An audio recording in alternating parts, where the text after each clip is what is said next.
I'm Sara Kirkwood. I'm a switch technician in Louisville, Kentucky. As a young child, I thought I would be a veterinarian. I started taking in stray and abused animals when I was single digits, although the rumor is that the first cat I brought home might not have actually been stray. I might have taken somebody's cat home. I was beat up mercilessly as a young kid because I wouldn't make eye contact and I wouldn't talk to the other kids. I was really beat up bad. And so what I ended up learning to do is they needed help with their homework. So I would start helping them with their homework, and then I kind of learned that if I did speak up, if I was a little bit more outgoing, that I could stand up for myself and such. So it's been a bit of, it's adaptive.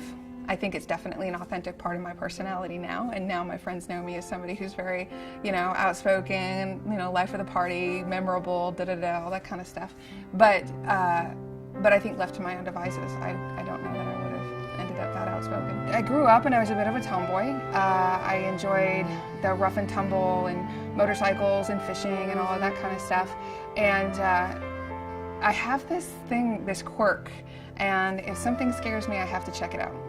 So that is actually how I ended up working on gun and missile systems in the Navy. When I joined the Navy, I was 21 years old, and I was very aware of the fact that I needed some self-discipline. My recruiter looked at me and said, "We've got a billet for a fire controlman." And I said, "So I'd be fighting fires?" And he goes, "No, you'd be starting them." And it's actually a gun and missile system technician, and he told me about it, and I said, "That terrifies me.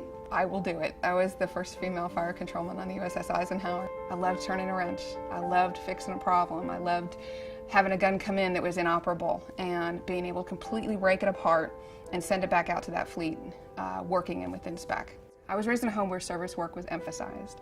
It's very important not only to maintain gratitude for what I have, but also that I share it. I would work with kids. I was a junior counselor and then later a senior counselor with the Girls and Boys Club of San Francisco.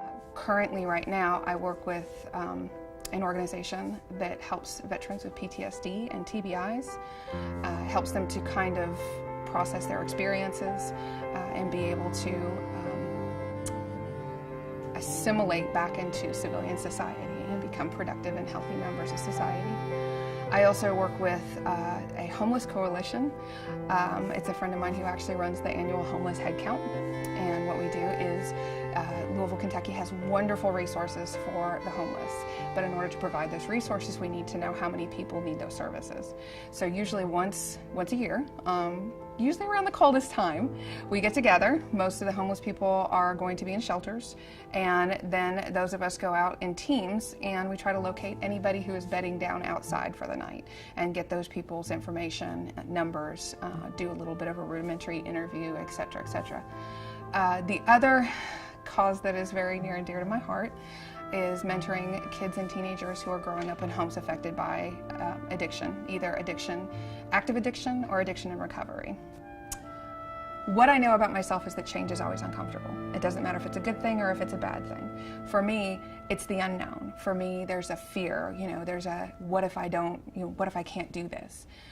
What I've come to realize, and this is what's wonderful about having a few more years on this earth, is that I have an entire history of examples in my life of times that I have tackled something that I didn't know if I could do it, and I did it.